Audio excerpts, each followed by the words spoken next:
Walkout with Paul and Jay, with red hot stories from post game, interviews, analysis, within the hour, right here at the Growler. All right, welcome into the latest edition of the Walkout here from Paycor Stadium. Paul Ader Jr., Jay Morrison here with you on a day where the Cincinnati Bengals beat the Cleveland Browns 24-6. It was kind of as you'd expect from a team that's kind of still got a lot to play, still has a lot in front of them that they're holding on to, with, even at the slimmest margins, and another team that has kind of said, let's just be non-competitive. So the Cleveland Browns have turned into essentially a non-competitive group on offense with Thompson Robinson. You're just talking about not a whole lot going on there. They defensively had their own issues, even though they had some quality play there. But for the most part, the Browns are fighting for the top draft pick, or as high up in the draft as they can get, it appears right now. And so it was a game that the Bengals won fairly handily here, but we'll talk to you plenty about that here on the Walkout presented by Cincy Shirts. Yeah, Browns fighting hard for that number one draft pick. This was not they never felt like I will not say never felt like, because they get a 66-yard run on the first play of the game and you're like, oh, that's how this is going to go.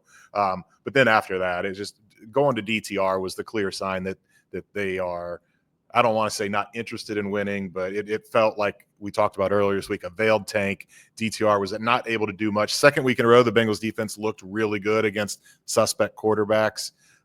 And the Bengals did what they needed to do. It did get a little uneasy at coming out of halftime, and the Bengals felt like they should have had more points, and they didn't. And the Browns were making a little bit of a run, but in the end, it just the Bengals kind of running away with this one, tacking on at the end and enjoying a 3-game winning streak.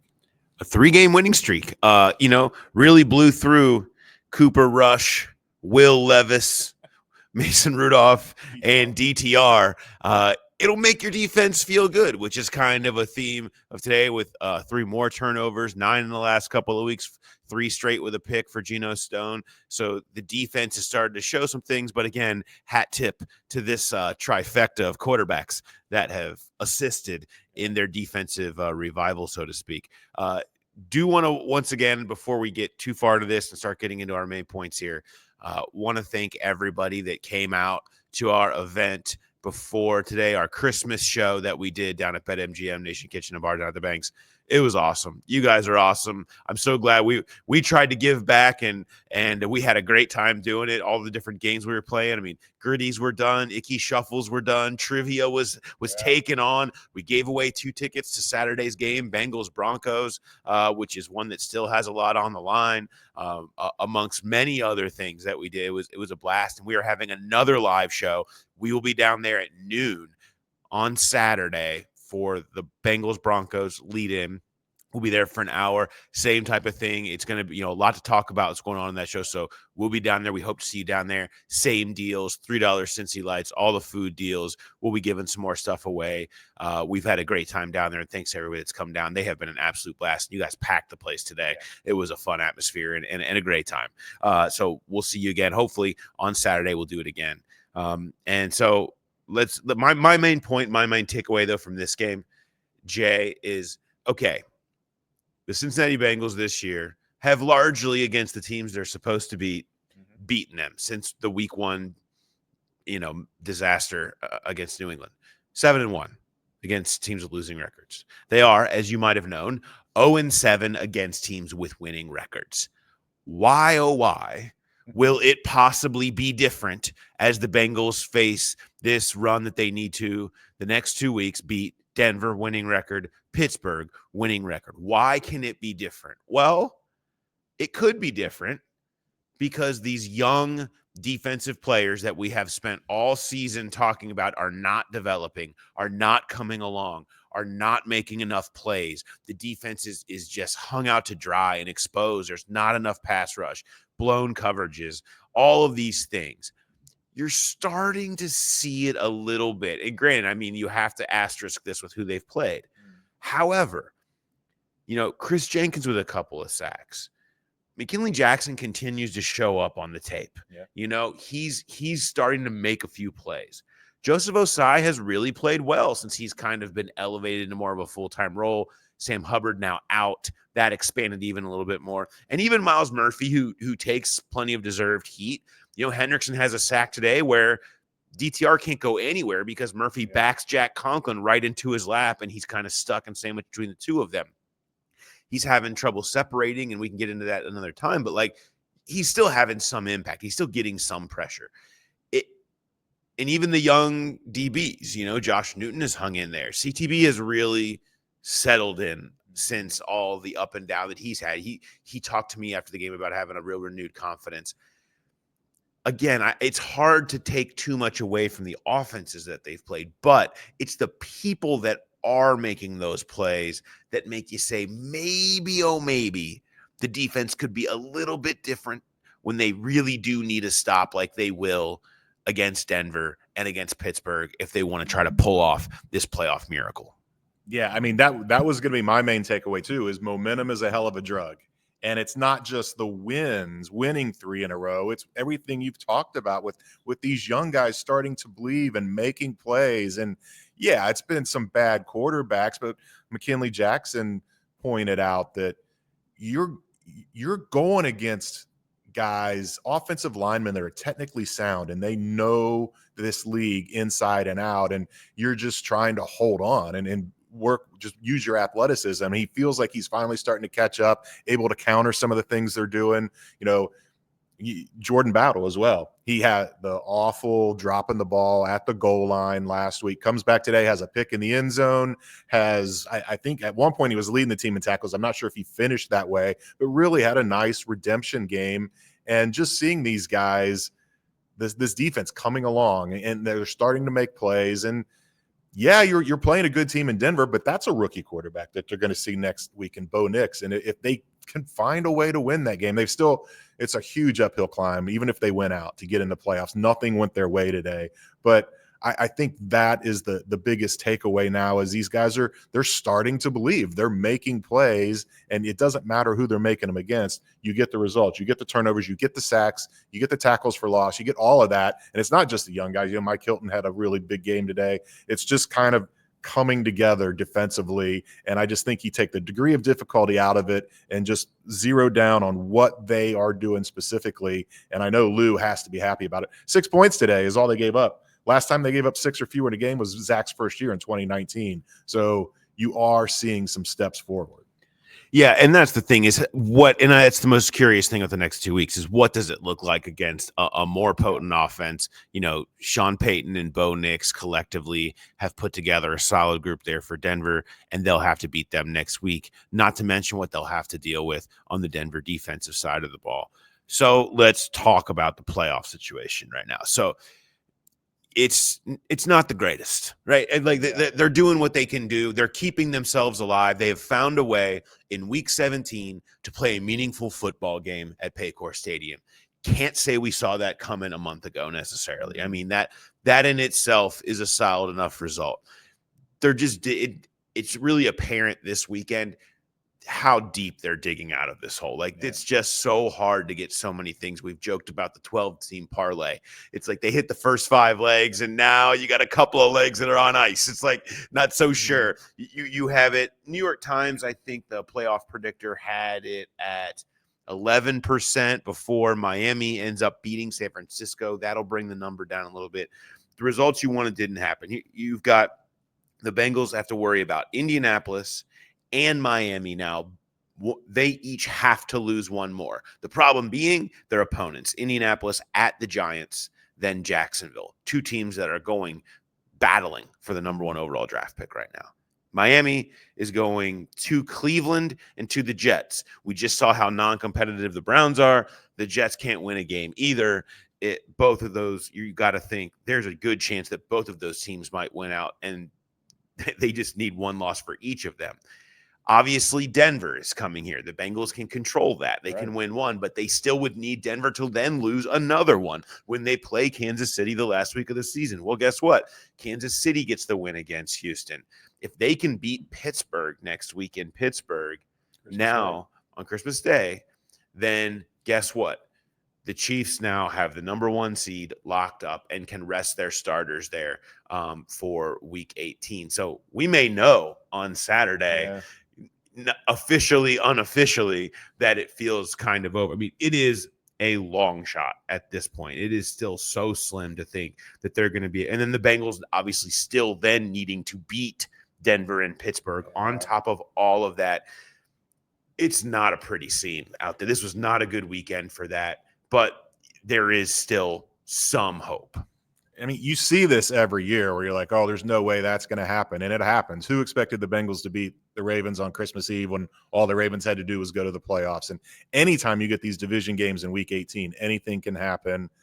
The problem is, as you mentioned, you need a lot of unlikely things to happen. If it was just Kansas City, being still alive for the number 1 seed next week, if it was just Indianapolis being alive, if it was just the Dolphins being alive, then it would be a little different. Dolphins have to go to New York. It could be really cold. And the thing is, too, New York's going to be switching head coaches. Jacksonville's going to be switching head coaches. You get these teams that are totally out of it. Yeah, the fans are tanking. The front office might be tanking. The players are not tanking. They're playing for their careers, and they know there's going to be a new sheriff in town, and they want to put their best foot forward in that final game to say, I deserve to be part of this team going forward. So you see weird things like this happen all the time at end of seasons, but to have them all stack up, not a great chance of that. Not a great chance, but they will play it out, and the Bengals and the Broncos will play a big one at 4:30 right here behind us on Saturday. We will be here. Let's dive a little bit into some of the logistics of today's game and some of the fallout that we can see. I want to start with this one. I want to start with Amarius Mims, who had an interesting day. Now, we spent a lot of time talking about Mims this week. He pitched that clean sheet in Tennessee. He just continues to get better. And we heard all of this talk from coaches this week about how the crazy thing about Mims is how you don't notice him out there. And that's a good thing. Well, guess what? Frank Pollack noticed him today. Yeah, he did. Because Amarius Mims was in Frank Pollack's face, and it was a sideline spat, an incident, an altercation, whatever you want to call it. They were yelling at each other. Yeah. It was because Amarius Mims hurt his ankle, and it kind of became a borderline decision of whether he could really go back in there and still be better than Devin Cochran, who was going to have to come in as the swing tackle replacement. Mims he was trying to, tape it up a little bit more and get in there. The decision was eventually made that he wasn't going to be able to go back in there, and that was made by Frank Pollack. The altercation happens. I caught up with Amarius Mims in the locker room. I just want to bring you a little bit of the conversation, not only about his injury, but about what happened with him and Frank Pollack and kind of where that stands a little bit. You went out in that one spot, or were you just trying to battle through it, or how close were you? Trying to battle through, man. The game was just a battle, man. You just gotta, you gotta fight through some stuff. But I just feel like when I'm not how do I put it? If I know that I can't go out there and protect Joe at my 100% fullest, or what I'm capable of doing, then I don't want to put him in harm's way. I don't want to put my offensive lineman in harm's way, because that's how people get hurt. And at that time, when I went back in, I kind of could feel it, where it was like, I feel like, Devin would be better right now. Mm-hmm. But, like I said, I'm good. Like I said, I just needed a little, little treatment on the sideline, another spat, another roll of spat or whatever. Because like I said, we probably get injured. We all are. Yeah. But like I said, man, it was just a coach's decision. Yeah. And we made the best decision that was possible. Like I said, we made the best decision for us. And, we went with them. You felt like you could have, but it's like one of those close. Yeah, it was one of those close ones, definitely. Like I said, man, we all out here fighting. But like I said, I wanted to make the best decision. They wanted to make, coach wanted to make the best decision too, of putting the best guy out there who he felt, Was that the basis of your conversation with Frank on the sideline? Yeah, man, that's just, man. Like I said, this game is a game of passion and love, man. It happens sometimes, you know what I'm saying? Everything not going to be pretty on the sideline. We good, though, man. We love each other, man. It's football. It happens, emotions kind of blow over, but we all good. That's one of those things. It's just in the middle of the game when you want to play. It's tough decisions. Yeah, we good. That's what happens. Like I said, all that matters. Like I said, we done been through a lot since I've been here. Yeah. Like I said, he wasn't the guy that stood on the table and, got me drafted here. I'm forever thankful for him. Yeah. Like I said, our relationship is perfect. We're good. Like I said, we just both in the moment, Yeah. We're good, though. There's Amarius Mims. We're good. We're good. Tempers flare, emotions happen, but, they're good. They hug it out. is what he went on to say afterwards, and feel good about where they're at. Still, it was something to see because Amarius Mims has really been a feather in Frank Pollack's cap a little bit. And we all know that Frank Pollack has been embattled, shall we say, in terms of development of prospects. And Mims is the one thing you can point to and say, hey, this has gone really well. He's done really well with this guy. And now for them to be going at each other on the sidelines, and Zach Taylor even said the same, like, look, it's football. Things happen. We just went through this. Did we not just do this last week? We just did this whole thing last week about these things. It's just kind of part of where it's at. And you hear that, everything does seem fine between them. To me, though, Jay, the concerning part is we will see about his year. He obviously says he's good after the game. You know the rule, people. If you've listened to this podcast, never, ever, ever, ever trust what a player tells you about how they feel after a game, because this happens, and then on Tuesday they go on IR, right? Like it happens too many times. So and Zach Taylor said that specifically. We'll see how he feels tomorrow, see how it looks. Does it blow up? Does something else? Do they see something? Whatever it is, come back and see what it looks like then. So then we'll see. But you saw what they look like without Orlando Brown, without Amarius Mims, and obviously we know everybody else amongst the offensive tackle and offensive line group that's been banged up. They are so deep. They were basically out there for that second half with like one starting level player. I mean, Volson has been benched. Kappa has not been playing well. Devin Cochran was just in the practice squad. Cody Ford is supposed to be an emergency pinch left tackle that's had to become this like savior for them this year. I mean, it's just not in a really good place, and they were non-functional offensively in the second half. I mean, they couldn't protect it all. Burrow got hit 3 times. There was a fumble. Everything they did had to be quick game or out fast. It was just so hard to do offense. Zach Taylor kind of laughed at it afterwards when I asked him about how hard it changed. Like, yeah, he didn't even want to expound on it. He just kind of laughed and like, yeah, it made it a lot harder. They couldn't really do much of anything, and it showed. That's a concern. If you can't, we don't know if Orlando's going to be able to get back next week, but if you can't get both of them, and it looks like that, you feel like you have no chance. Yeah, they had a little success running the ball, so maybe that's the way they go. They play a bunch of 12 next week, and they just try to run it down Denver's throat.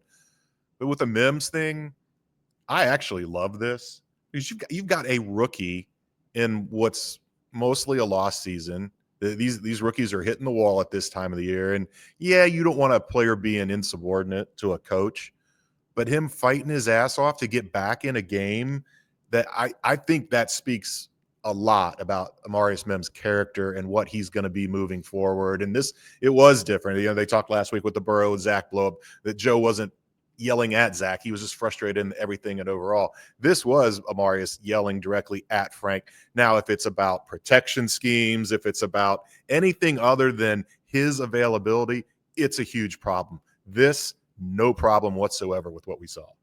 And remember the scouting report on Mims, and this is probably a little bit of the root of why it would bring this out of him on the sideline, was that, he's not a guy who cares enough. He's not going to play through stuff. That was from Nick Saban, right? Mm-hmm. I mean, right after he was drafted, and he had to answer to those questions after the draft. And I think that, that's a prideful dude that doesn't feel like that's who he is. And so this is kind of one of those opportunities where if he feels like people are going to think that he checked out, that he validated those criticisms, he's not going to take that well. He wants to be the one to go back. He's not checking himself out. You're checking him out. And he didn't like that, even though that's something that has to be made for the betterment of the team and for, whatever they think if it is going to turn it into a thing where now you're putting Burrow in a spot where you're not being protected properly on the right side because your guy goes down or something like that. That's a whole different thing. Or his long-term health. I mean, he could hurt himself further. So it was they were protecting Amarius as much as they were protecting Joe Burrow. No question. Joe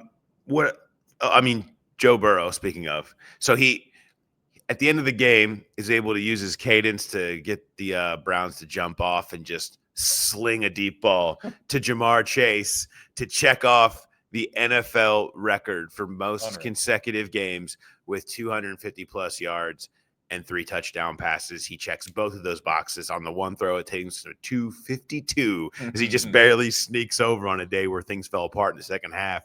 But it was another off-platform Houdini Burrow play.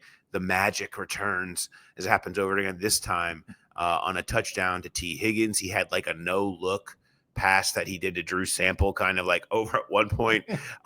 It was just another resourceful performance from Burrow, who just continues to be on some kind of run. Yeah, really unreal performance. Again, it wasn't just the no look, just to get to the ability to do the no look pass to Drew Sample. We had to avoid a couple rushers. And you mentioned, and you asked Zach about this, the Burrow weapon of the cadence. And Zach said he's the best in the game. It's an incredible weapon. First snap of the game, he does it. Last snap of the game, he does it. If you guys remember, the Browns drive down, the Bengals punch the ball, Von Bell punches the ball out. So the Bengals have the ball at their own 1 yard line for their first possession of the game. And Joe Burrow gets the Browns to jump and gets the Bengals off of the goal line, and then they start at the 6. Ends up being a 99-yard touchdown drive. So I've got some stats on that. Let's go. So I looked. The data only goes back to 2001. When was the last time the Bengals had a 99-yard touchdown drive? Oh, it was last year, week 18, against the Cleveland Browns, and Joe Burrow's cadence got them to jump off sides and got them to move from the 1 to the 6 yard line to start that drive. It is amazing that he's able to do it as much as he has. I think it happened 3 or 4 times last week, twice today. And speaking of 99-yard touchdown drives, the Bengals are the only team in the NFL since 2001 to have their first drive of the game go for a 99-yard touchdown drive. Jay's always got stats. I have quotes, which are more. This one we talked to T. Higgins after, and you may have seen this if you kind of were poking around social after the game or whatever. I know we have a lot of we love our kid listeners. We love future fans is trying to build the next level. Language alert. He was feeling the F's in this one, so I trimmed around some of it, but it's still going to kind of be in there. But he just kind of was asked about Burrow's play, the falling over touchdown pass that ended up in his arms.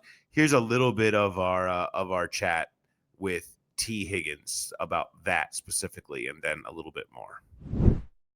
All the crazy arm angles Joe threw from today, do you have a particular one that's best? The one he threw to me, not because it's my touchdown. The motherfucker looked like Superman when he was throwing it. So I'm calling him Superman from this day forward. Fuck Batman, it's Superman. Have you looked back at a replay to see what the hell happened on that play? Yeah, I looked back at it. Superman. That's all I can say. Hell of a player, man. He just broke some. When you caught that wild pass from Joe Burrow.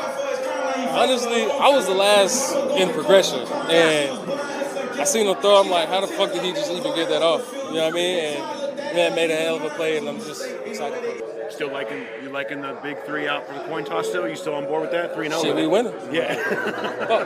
Take it.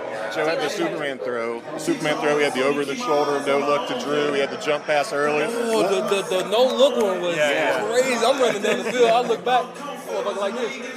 I'm like, oh, shit. You wonder what's next? I mean, what else can he do? Man, he might do one of these one time. I don't know. You know what I mean? But, man, he's a hell of a player, man. You never know. He surprises every week. Superman with a Batmobile. You know what I mean? He's got all the heroes. He's got all the superheroes taking care of this point. Forget the Batmobile. Forget the Batmobile. No more. Superman, that motherfucker flying now. Thanks, T. There is T. Higgins. He's just feeling free with the language. That MF are flying now. Yeah, forget the Batmobile.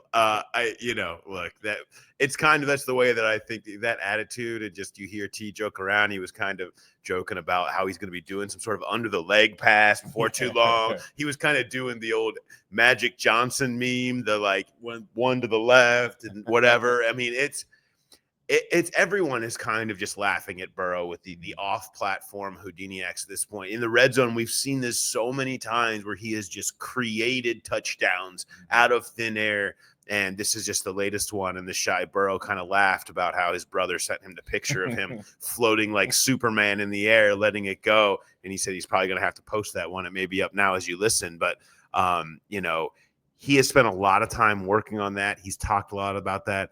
But I mean, his ability to elevate an already elite trait to create these things every single week is just amazing. It is kind of a lack of words for it anymore, but apparently you can just throw a lot of curse words and it makes it feel more emphatic. I mean, could this influence voters? It's going to be hard for him to win MVP if they don't make the playoffs, but what he's doing, keeping this team in it, not just with standard quarterback play, but with these kind of plays that everybody takes notice of, I think he's going to get some votes. I don't know if it's going to be hard to win the award, but it's just been unreal to watch. And it's not just, we're people that see everything out there looks incredible because there's normal people can't do the thing these guys do. But when your peers are mouth agape, like, holy did that just happen? It really is remarkable what he's pulling off this season. I appreciate you censoring yourself, Jay, after we just had like 18 F-bombs from T on the show. Oh, I couldn't hear it. I didn't know how much you trimmed out. So. I could not very well. I didn't trim out very well. No, it's all good. The other part of this, so we had a lot of fun this week when we were in the locker room, and then all of a sudden some of the offensive linemen were holding swords, katanas to be specific, as Joe Burrow gifted them with these special samurai swords that had these backstories. They were from these battles or from these towns in Japan, and everybody kind of got to have one. But I talked to Orlando and Cody about it on, I believe, Thursday. We talked about it on Who Dey Light, if you listened to that with me and Mark. But it was the first time people got a chance to ask Burrow about that. Yeah. And he had this to say. He said, well, they wanted guns. And I was like, I don't know about guns, guys. And so I was in the weapon mindset and was like, what's a cool weapon? Samurai swords, I think, are pretty dang cool. And Nicole, she works for She's able to go find them for me. So she did a great job finding the best ones out there. And I think guys were excited about it. They were excited about it. They were very excited about it. And kudos for not just giving in and buying them guns. Glad that didn't happen. That would have been a tough one to sell. Like, hey, look at Burrow's cool gifts. He gave out a bunch of guns to his offensive linemen. Probably not great. It's kind of more. It's also concerning that they wanted them. But you know what? To each their own. To each their own. You know, everybody's got things. But I thought that was cool. Him talking about the explanation of the swords, and it did seem to mean a lot to the offensive linemen. It's not everybody. It's cliche about the gifts and it's like Purdy's out there giving the trucks, the cars or whatever. But I do think it matters. I do think it does connect you with the guys when you're willing to do something extra over the top and cool like that. And that's just it. They may have wanted guns, but if those guys want guns, they buy guns. You can get them this is totally different. Like, they may not have even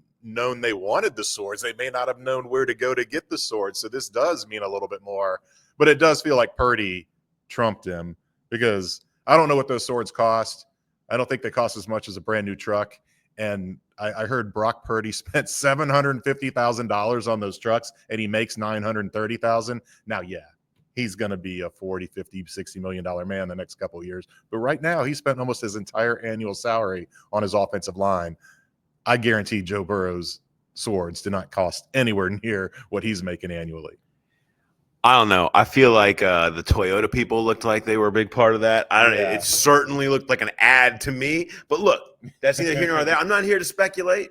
I'm not here to say anything. All I know is those players did seem to like those swords. Yeah. Speaking of swords, so our Cincy shirt of the week this week, they, of course, are all over the sword talk and have an awesome shirt about the samurai swords, the katanas. It's the tiger holding the sword with some lettering across the bottom. You should go to cincyshirts.com. Use Growler Pod, okay, and you can get 10% off. They have all kinds of offers going on right now. The entire football area of the site is full of good stuff, all kinds of new things in there too. But I got to say, the katana one's really cool. You should get in there and check it out. Get those. And we will hope to have a few of those at the live show that we're going to have on Saturday at noon down at BetMGM Nation Kitchen Bar at the Banks. We'll have some of those there for you too to give away. And more Growl Pal shirts. The Growl Pal shirts were flying out of the box today. Could not keep them. Everybody wanted the Growl Pal shirts. Thanks to all of you that came down and took those. And maybe we'll see some Growl Pal shirts circulating back at the event when they wear them next time. But was such a good time, and shout out to everybody. We have so much appreciation to all of you guys that listen and watch, even when the seasons are down. You still stick around, and then you come to these events and you show up, and you guys all come up and say hello and about how the show helped you or why you listened to it or whatever. And we, I know I certainly very much appreciate it. It makes it worthwhile for us. And so thank you to all of you that have been supporting the show and supporting us when we go out to Nation throughout the year. It's been awesome. All right, we will be back. I'll have the rewatch reaction with Charlie Goldsmith tomorrow. Then we're into the Christmas season. We will be sneaking a show in here. It's going to be a little bit out of order and take some time. You don't need us every day this week.